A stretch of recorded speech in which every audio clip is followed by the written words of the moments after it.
Хамгийн нэгдүгürt бол мэдээж уур амьсгал. Яг нэг хүн нэг гэр бүл шиг болцсон байдаг болохоор маш тийм амар байдаг. Тэр нь бүр айгүй тийм давуу тал болж чаддаг л гэж боддог. Нэг үг штэ. Гэр бүл.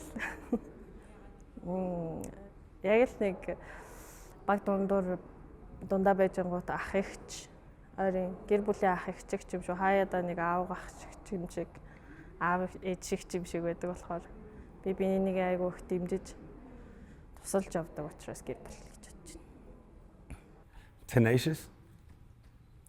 Tenacious because we're very aggressive offensively and defensively.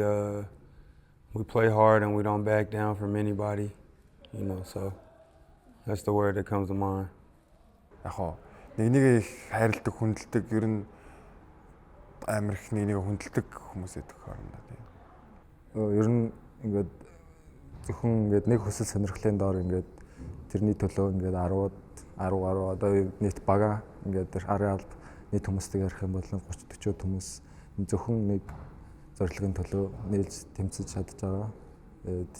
Бид нэр ер нь одоо уур амьсгал, нэгний халамжлах, нэгэндээ санаа тавих ер нь яг л гэр бүл шиг байдаг.